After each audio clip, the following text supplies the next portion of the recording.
Our next guest combines a passion for sustainability with an investment career and a commitment to mountain and water rescue. Let's hear what operating with those high stakes has taught him about teamwork.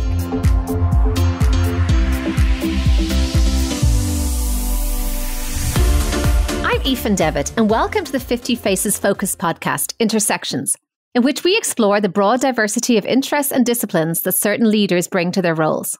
I'm joined today by Eoin Murray, who is Head of Investment at the international business of Federated Hermes.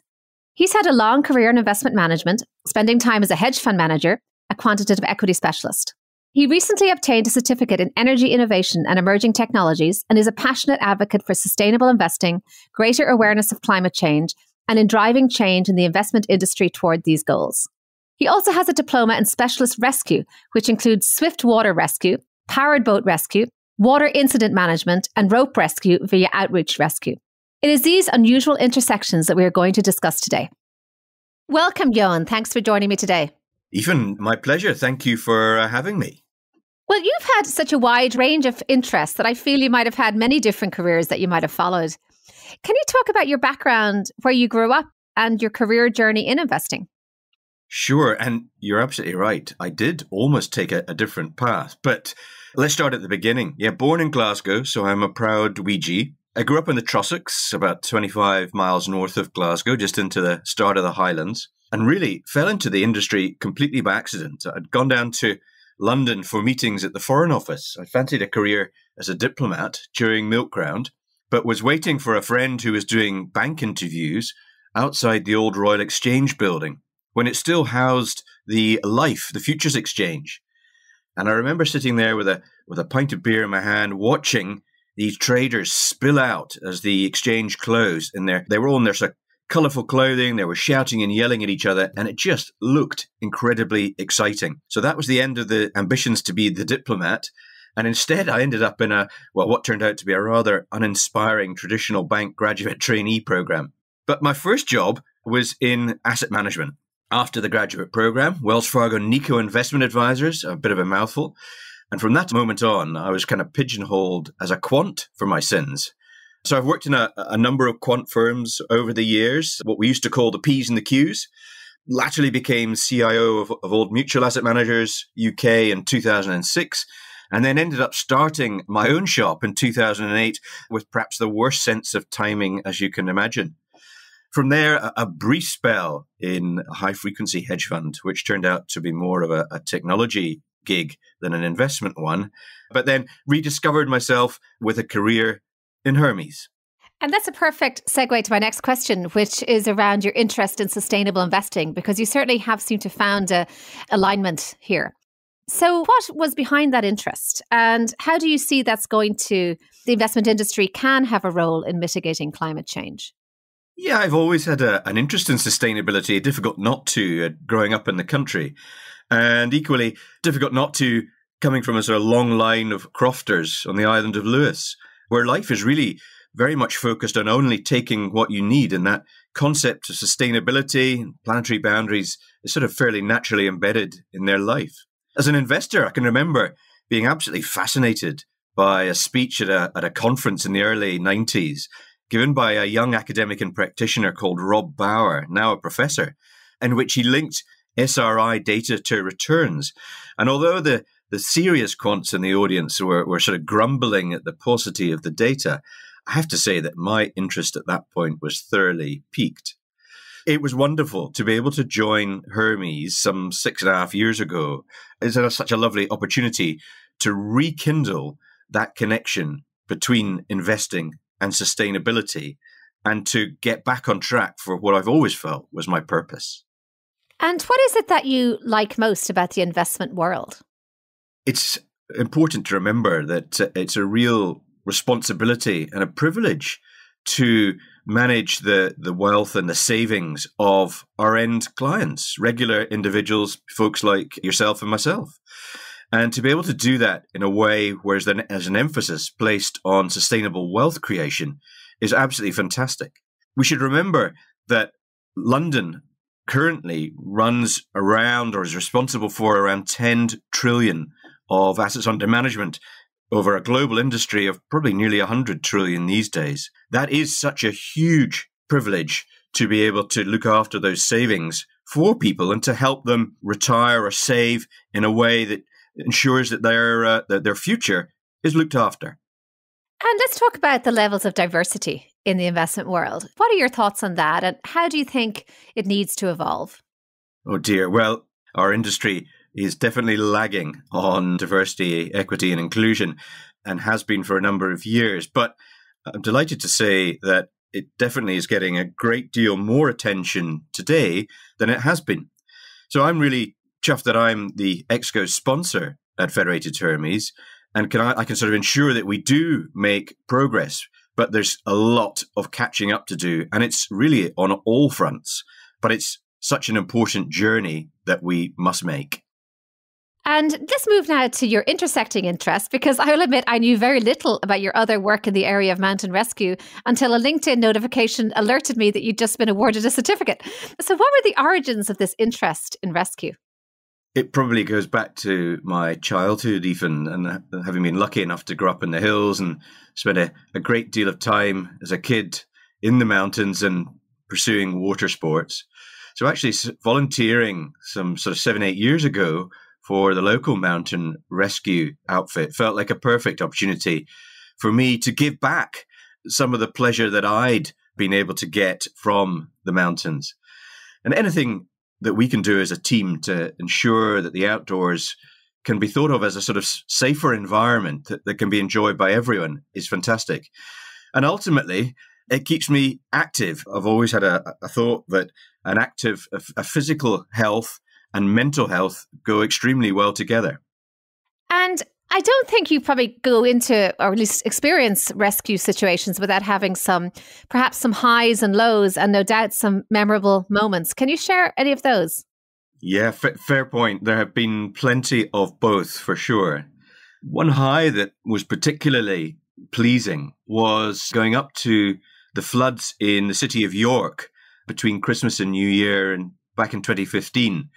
And the welcome that we got from the local folks who, saw this mountain rescue crew coming from the opposite end of the country. I won't ever forget the strength of their gratitude and feeling. It was really incredibly powerful. And yeah, some lows too. Most of those probably are in the camp of sort of the body retrieval work, which usually means that something has gone wrong. That can be difficult. It's certainly something that stays with you for a long time. But it's great that the team has the skills to help you deal with that and to work your way through that mental anguish. And it's interesting that you speak about the team, because I would imagine teamwork is certainly one of the takeaways you can learn from this kind of work. What else do you learn about people, about the world, about yourself from this type of work? That's absolutely right. And I think teamwork is one of the key aspects of being in a mountain rescue outfit. The folks are drawn from all walks of life to volunteer, but they all share that passion for the outdoors. So it's great that you get these different backgrounds. And I spend so much time chatting to team members and learning. And it's great to experience all of the different things that they bring. There's also something about a team working best when everybody has these dedicated roles and there's a huge amount of trust that everybody is going to fulfill that role. And that's really the only way that a mountain rescue team properly works.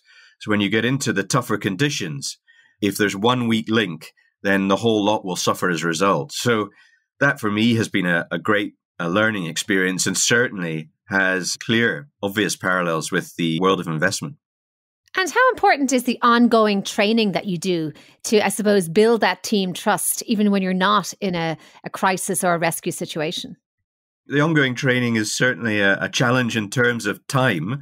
We're required to do 2 evenings and a full day every month just to get those sort of basic qualifications.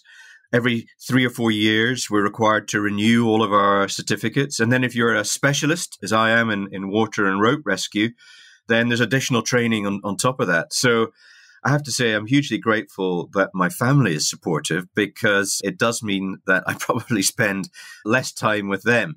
Although maybe on the other hand, they're grateful for that. I should probably ask. And just, you said there's a lot of lessons you can take from that into your career, perhaps your day job. Any of the principles that you've learned there that you bring into your investment work? I think the key lessons that I would take into my investment work would be around the importance of team, making sure that the self is pushed to the back. I think that in the investment world, the teams that I see work best are the most cohesive, those that are given their own freedom to pursue things in their own structured way. And that tends to get the best investment results for our end clients. And at the end of the day, that's important. And I think the same applies in mountain rescue. Each search party that gets sent out to look for a missing person will follow broadly a similar pattern, but it's down to those individuals how they execute a particular plan. So very much similar to what we might see in the investing world. Very interesting. So going back to your career journey now, were there any setbacks or challenges or even investment mistakes that you've experienced in your career that you've learned lessons from? Loads, too many to mention on a short podcast, Ethan. But so I'll pick a few or a couple that are maybe stand out. I think probably the toughest challenge and setback that I faced was having to close my own firm after 4.5 happy years and return to employment. That was incredibly difficult, but absolutely the right thing to do at the time. The flip side of that was it gave me the chance to take some time to really reflect on my purpose. Also to sort of work out that I think at that point, I'd maybe somewhat lost my way.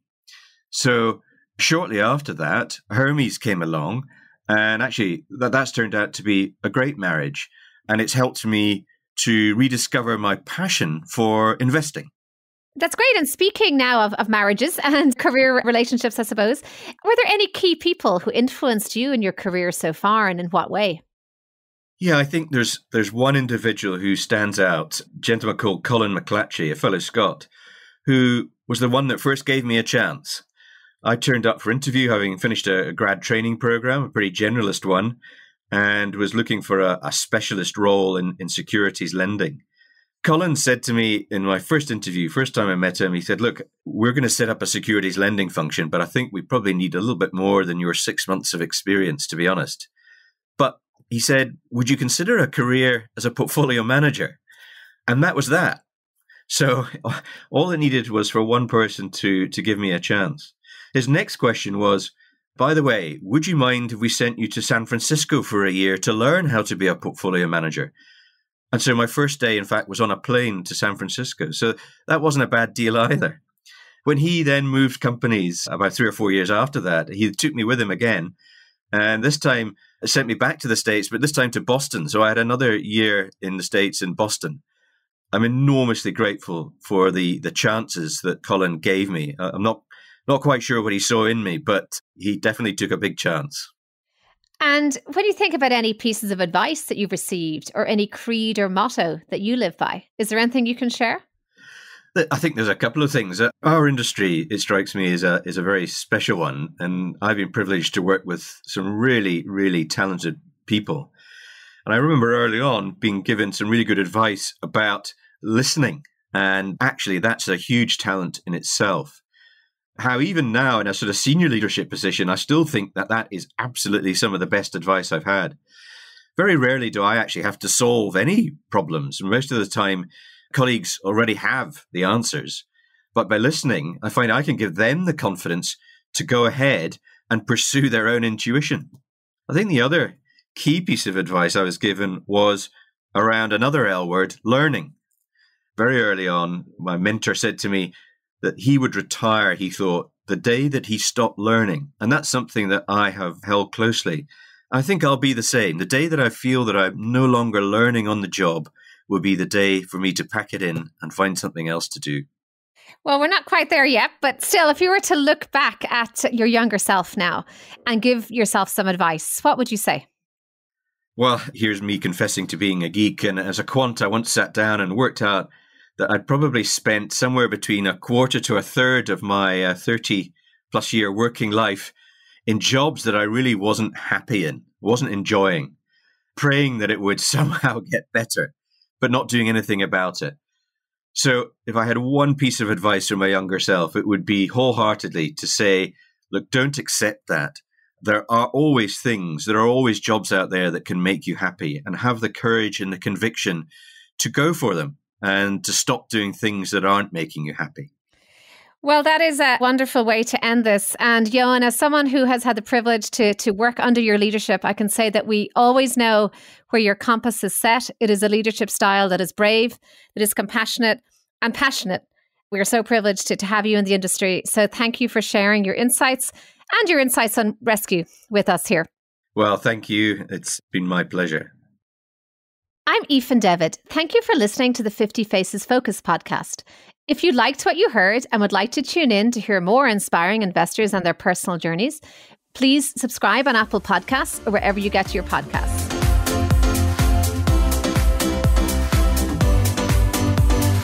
This podcast is for informational purposes only and should not be construed as investment advice, and all views are personal and should not be attributed to the organisations and affiliations of the host or any guest.